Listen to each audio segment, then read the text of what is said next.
नमस्ते। संस्कृतव्यवहारसाहस्री। शिष्टाचारः। हरिः ओम्। सुप्रभातम्। नमस्ते। नमस्कारः। शुभरात्रिः। धन्यवादः। स्वागतम्। क्षम्यताम्। चिन्ता मास्तु। कृपया। पुनः मिलामः। अस्तु। श्रीमन्। आर्ये। महोदये। साधु साधु। समीचीनम्। नमस्ते। नमस्ते। संस्कृतव्यवहारसाहस्री। परिचयः। भवतः नाम किम्? भवत्याः नाम किम्? मम नाम श्रीनाथः। एषः मम मित्रं गणेशः। भवान् किं करोति? अहम् अध्यापकः अस्मि। एषा मम सखी भवानी। भवती किं करोति? अहं विद्यार्थिनी अस्मि। अधिकारी अधिकारिणी। प्राध्यापकः प्राध्यापिका। न्यायवादी न्यायवादिनी। व्याख्याता व्याख्यात्री। अभियन्ता अभियन्त्री। लिपिकारः लिपिकारिणी। विक्रयिकः विक्रयिका। भवान् कुत्र कार्यं करोति? अहं यन्त्रागारे कार्यं करोमि। अहं कार्यालये कार्यं करोमि। अहं वित्तकोशे कार्यं करोमि। अहं माध्यमिकविद्यालये कार्यं करोमि। अहं महाविद्यालये कार्यं करोमि। अहं चिकित्सालये कार्यं करोमि। भवान् कस्यां कक्षायां पठति? अहं स्नातकप्रथमवर्षे पठामि। नमस्ते। नमस्ते। संस्कृतव्यवहारसाहस्री। भवान् किं पठति? अहं विज्ञानं पठामि। भवतः गृहं कुत्र अस्ति? मम गृहमपि जयनगरे अस्ति। जयनगरे कुत्र? न्यायालयभवनस्य पार्श्वे या वीथिः अस्ति तस्याम्। आगच्छतु कदापि मम गृहम्। आम्, अवश्यम् आगमिष्यामि। कथम् अस्ति भवान्? अहं कुशली अस्मि। कुशलं किम्? आम्, कुशलम्। गृहे सर्वे कुशलिनः किम्? आम्, सर्वे कुशलिनः। कः विशेषः? का वार्ता? कोऽपि विशेषः? भवान् एव वदतु। भवान् कुतः आगच्छति? अहं गृहतः आगच्छामि। अहं शालातः आगच्छामि। अहं तः आगच्छामि। भवान् कुत्र गच्छति? नमस्ते। नमस्ते। संस्कृतव्यवहारसाहस्री। अहं कार्यालयं गच्छामि। अहं गृहं गच्छामि। अहं पाठशालां गच्छामि।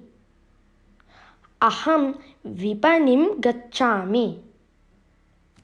भवतः विषये श्रुतवान् आसम्। मेलनेन बहु सन्तोषः।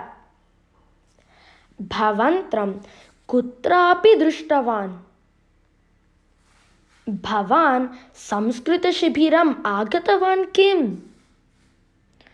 तर्हि कुत्र दृष्टवान्? आम्, तर्हि तत्रैव दृष्टवान्।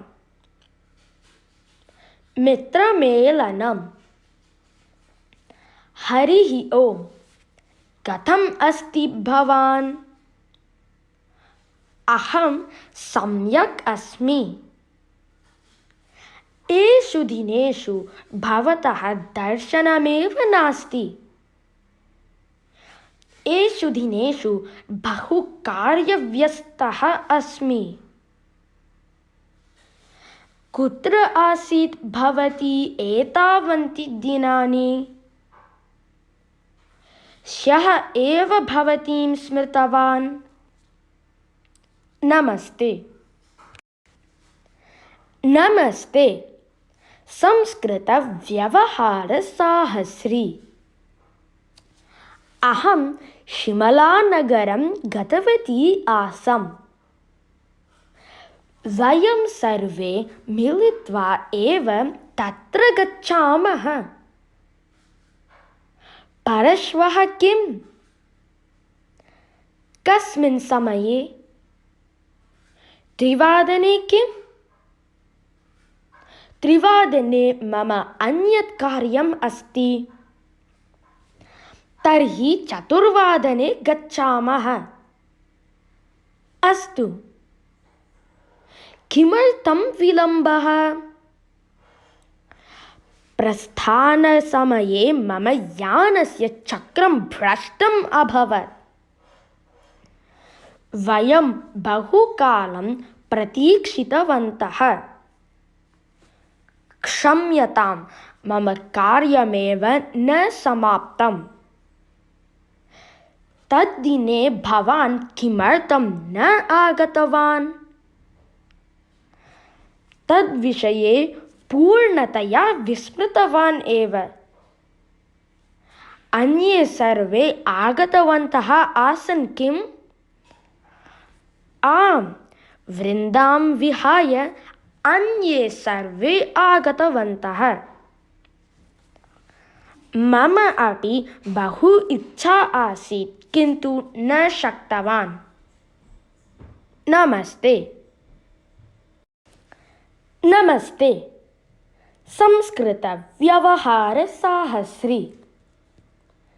ह्यः भवतीं बहुवारं दूरभाषां कृतवती।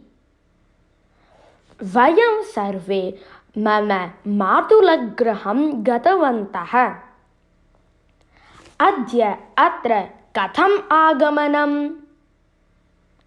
अत्र वित्तकोशे किञ्चित् कार्यम् आसीत्। अत्र त्वरितकार्यम् आसीत्, अतः आगतवती। भवान् एव किम्? दूरतः न ज्ञातवान् एव। बहु कृशः अभवत् भवान्। मम विषमज्वरः जातः आसीत्। आगच्छतु, गृहं गच्छामः। इदानीं किम्? इदानीं किञ्चित् कष्टम्। किं मित्र, एवं वदति। किञ्चित् कालं तिष्ठतु। इदानीं न शक्यते भोः। किमर्थम् एव त्वरा? इतोपि समयः अस्ति खलु? नास्ति मित्र, इतः तत्र प्राप्त्यर्थम् एव 1 घण्टा आवश्यकी। नमस्ते। संस्कृतव्यवहारसाहस्री। यथा भवान् इच्छति। अभिनन्दनं, भवत्या उद्योगः लब्धः इति श्रुतम्। आम्, धन्यवादः। कुत्र उद्योगं करोति भवती? कस्याञ्चित् विज्ञापनसंस्थायां कार्यं करोमि। मिष्टान्नं कदा ददाति? मङ्गलवासरे गृहमेव आगच्छतु।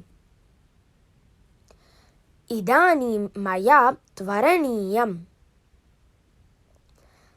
तिष्ठतु सखी, काफी पिबामः। अस्तु, पिबामः। क्षम्यतां, स्थातुं मम समयः नास्ति। पुनः कदा मेलिष्यामः? श्वः सायं मेलिष्यामः किम्? आम्, तत्रैव आगमिष्यामि। भवतः नूतनं गृहं कुत्र अस्ति? एषः मम गृहसङ्केतः। ओहो, मम भगिन्याः गृहसमीपे अस्ति। नमस्ते। संस्कृतव्यवहारसाहस्री। मम पत्रं प्राप्तवान् किम्? आम्, इदानीमेव प्राप्तवान्। अत्र कति दिनानि तिष्ठति भवान्? इतोपि दिनद्वयम् अस्मि। तर्हि भवन्तं गृहे एव पश्यामि। भवतः समीपे सम्भाषणीयम् अस्ति। यदा कदापि आगच्छतु। मोहनस्य दुर्घटना अभवत् इति श्रुतवान्। आम्, सः स्तोकात् मुक्तः। तेन सह मिलितवान् किं भवान्? कस्मिन् चिकित्सालये अस्ति सः? सः लोहिया चिकित्सालये अस्ति। एतां वार्तां श्रुतवती किम्? चिन्तां मा करोतु, सर्वं सम्यक् भविष्यति। भवती अपि एतत् अङ्गीकरोति किम्? भवान् अपि कथं विश्वासं कृतवान्? तस्य कथनशौल्या एव अहं प्रभावितः। सुलभतया तस्य जाले पतितवान्। एवं भवति कदाचित्। नमस्ते। संस्कृतव्यवहारसाहस्री। अस्माकं मेलनानन्तरं बहुकालः अतीतः। समयः कथम् अतिशीघ्रम् अतीतः। युक्ते समये आगतवान्। किञ्चित् कालं भवतः यानं ददाति किम्? इदानीं मया अपि अन्यत्र गन्तव्यम् अस्ति। अहं शीघ्रं प्रत्यागमिष्यामि। कदा प्रत्यागमिष्यति? अर्धघण्टाभ्यन्तरे आगच्छामि। याने तैलं नास्ति। एवं किम्? चिन्ता नास्ति। परिहासाय उक्तवान् मित्र। अन्यथा मा चिन्तयतु। एकनिमेषस्य विलम्बः चेत् अहम् अगमिष्यम्। एषः एकः आगत्य सर्वदा पीडयति। सः गतवान् किम्? भवन्तं द्रष्टुं सः पुनः आगच्छति खलु? सः विश्वासयोग्यः किम्? नमस्ते। संस्कृतव्यवहारसाहस्री। वक्तुं न शक्यते। भवान् आगच्छति किम् अस्माभिः सह? आगच्छतु, किञ्चित् अटित्वा आगच्छामः। शीतपेयं पाययति किं भवान्? शीतपेयं मास्तु, पयोहिमं खादामः। शीघ्रं गच्छामः भोः, नो चेत् माता तर्जयति। कथं गच्छति भवती तत्र? अहं पादाभ्यां गच्छामि। अहमपि किञ्चित् दूरं भवत्या सह आगच्छामि। प्रयाणम्। इतः विकासपुरीं गन्तुं लोकयानं लभ्यते किम्? आम्, लभ्यते। जनकपुरी लोकयानस्य का संख्या? 77,265 च लोकयानद्वयमपि जनकपुरीं गच्छति। तस्मिन् लोकयाने महान् सम्मर्दः अस्ति। तस्मिन् लोकयाने संख्याफलकं वा नामफलकं वा किमपि नास्ति। नमस्ते। संस्कृतव्यवहारसाहस्री। इदानीम् एव एकं तीव्रगतिलोकयानं गतम्। शीघ्रम् आगच्छतु, लोकयानं प्रस्थितम्। वातायनसमीपे रिक्तं स्थलम् अस्ति। कदा वा निर्गच्छति एतत् लोकयानम्? निर्गमनसमयः 10:06 अस्ति। अग्रे गच्छतु, परिवर्तं ददातु। अग्रिमस्थानके अवतरणीयं किम्? अहं यात्रापत्रं क्रीणामि। गिरिनगरार्थं यात्रापत्रद्वयं ददातु। शीघ्रम् अवतरतु। बहु दूरे अस्ति किम्? इतः केवलं 10 निमेषाणां मार्गः। रेलयानम्। यात्रापत्रं कुत्र क्रेतव्यम्? यात्रापत्रस्य क्रयणस्थानं तत्र अस्ति, पश्यतु। तत्र बहु दीर्घः अनुपङ्क्तिः अस्ति। आरक्षणस्य प्रार्थनापत्रं कुत्र लभ्यते? नमस्ते। संस्कृतव्यवहारसाहस्री। पृच्छाविभागे पृच्छामः। 10 दिनाङ्कस्य कृते आरक्षणं न लब्धम् एव भोः। पञ्चस्थानकप्रवेशकाणि ददातु। आरक्षणं निश्चितम् अभवत् किम्? न, इतोपि प्रतीक्षासूच्याम् अस्ति। भवत्याः यानकक्षस्य कः क्रमाङ्कः? भवतः आसनक्रमाङ्कः कः? मम आसनक्रमाङ्कः 29 अस्ति। GT यानस्य घण्टात्रयस्य विलम्बः। भवतां कति यानपेटिकाः सन्ति? बहु अधिकवस्तूनि सन्ति। भारवाहकः आवश्यकः एव।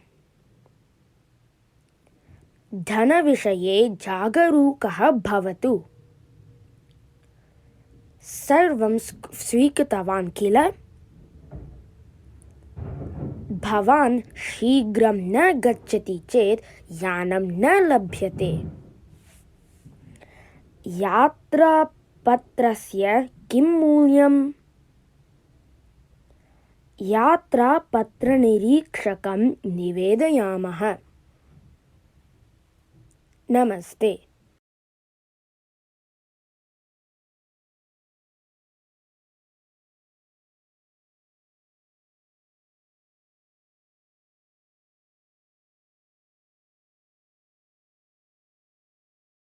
संस्कृतव्यवहारसाहस्री। यानम् अत्र कियत् कालं तिष्ठति? निमेषत्रयं केवलम्। यानं देहलीं कस्मिन् समये प्राप्नोति? 10 प्राप्नोति। इतोपि घण्टाद्वयम् अस्ति। किञ्चित् समञ्जनं कुर्मः। कृपया सर्वबन्धकं स्वीकरोतु। एतत् व्यजनं न चलति। वातायनम् उद्घाटयति किम्? अवश्यम्। प्रवासतः प्रतिनिवर्तनम्। कदा आगतवती? अद्य प्रातः आगतवती। केन यानेन आगतवती? अहं हिमाचल एक्स्प्रेस् यानेन आगतवती। कथम् आसीत् प्रवासः? उत्तमम् आसीत्। कति दिनानां प्रवासः आसीत्? 10 दिनानां। तत्र अहं दिनत्रयं स्थितवती। नमस्ते। संस्कृतव्यवहारसाहस्री। एकाकिनी गतवती किम्? न, अहं मम परिवारेण सह गतवती। बहु श्रान्तः अस्मि भोः। मार्गे दुर्घटना अभवत्। विशेषतया कोऽपि न व्रणितः। लोकयानेन गच्छामः। कः तदर्थं प्रतीक्षते भोः? त्रिचक्रिकया एव गच्छामः। कदा प्रस्थितवान्? परह्यः रात्रौ प्रस्थितवान्। किं सर्वं दृष्टवान्? गङ्गोत्री बहु सुन्दरी अस्ति भोः। सः जलप्रपातः नाम महत् अद्भुतम्। तत् अहं द्रष्टुं न शक्तवती। दीपावलीकारणतः याने महान् सम्मर्दः आसीत्। अविस्मरणीयः प्रवासः आसीत्। छात्राः: कस्मिन् महाविद्यालये पठति भवती? नमस्ते, संस्कृतव्यवहारसाहस्री। अहं विश्वेश्वरय्या अभियान्त्रिकमहाविद्यालये पठामि। अस्माकं भौतिकशास्त्रस्य अध्यापकः उत्तमः अस्ति। प्रथमकालांशं न आगतवान्? अद्य उत्थाने विलम्बः अभवत्। लोकयानं न प्राप्तम्। अर्थशास्त्रस्य व्याख्याता न आगतवान्। अद्य महाविद्यालये परिचर्चा स्पर्धा अस्ति। भवती भागं गृह्णाति किम्?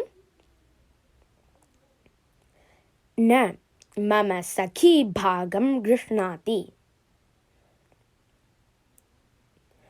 एतत् पुस्तकम् अद्य प्रत्यर्पणीयं भोः, नो चेत् दण्डः दातव्यः भवेत्।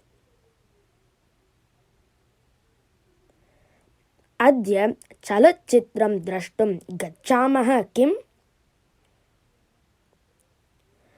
श्वः जीवशास्त्रस्य प्रात्यक्षिकपरीक्षा अस्ति सखे।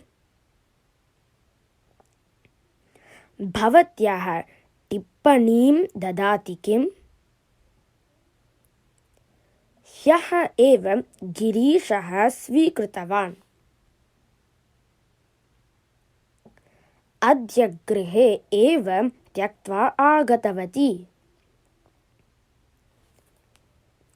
तद्दिने अहं वर्गं न आगतवान् आसम्।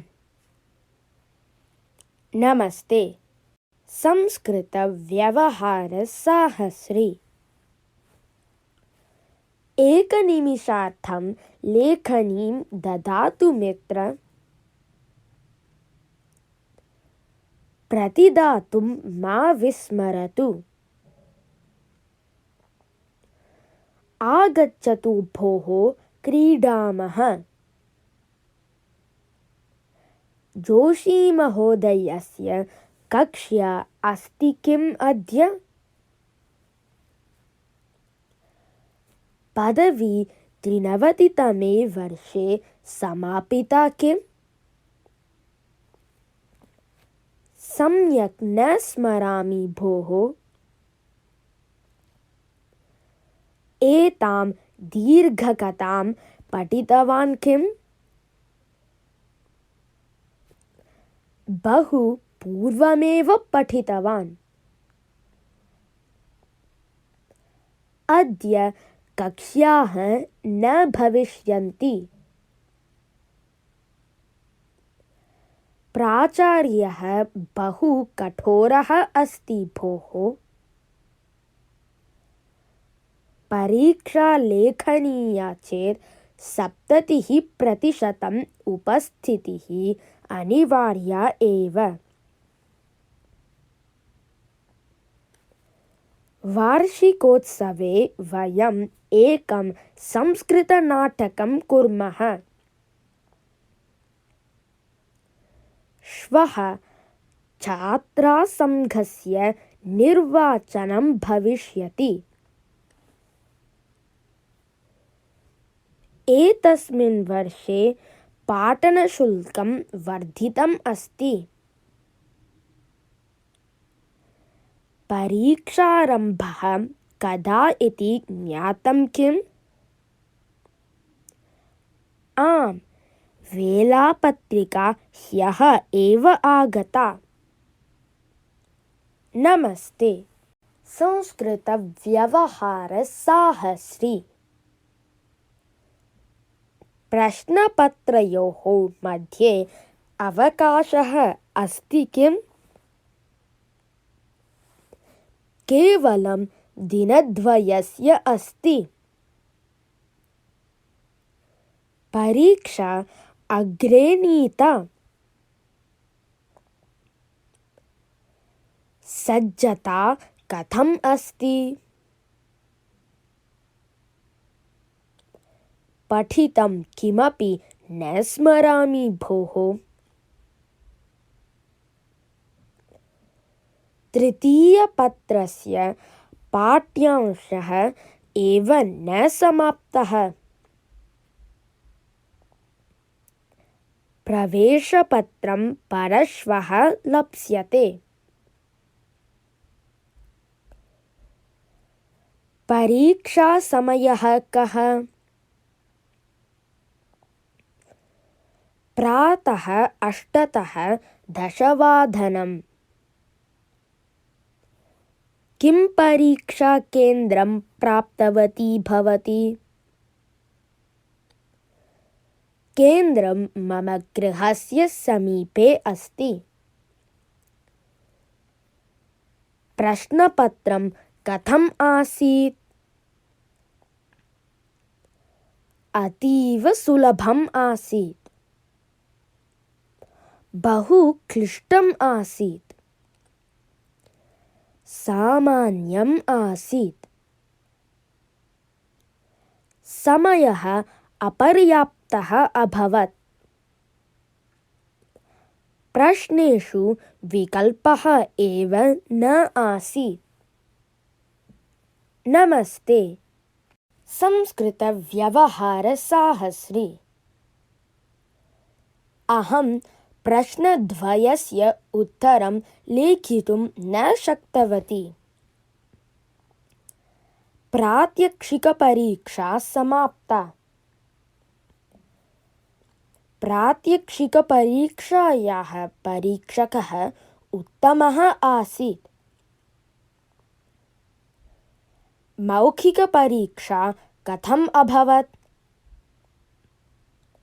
सम्यक् न आसीत्। फलितांशः कदा प्रकटितः भविष्यति? इतोपि एकमासः अस्ति। अग्रिमसप्ताहे प्रकटितः भविष्यति। प्रतिशतं कति अङ्काः प्राप्ताः? मम 80% अङ्काः आगताः। सः एकस्मिन् विषये अनुत्तीर्णः। अङ्कद्वयेन मम प्रथमस्थानं गतम्। तस्य फलितांशः निरुद्धः अस्ति। सा एतस्य पत्रस्य पुनर्मूल्याङ्कनार्थम् आवेदनं करिष्यति। इतः परं मासद्वयस्य विरामः। अग्रिमवर्षे अहं सम्यक् अध्ययनं करिष्यामि। नमस्ते।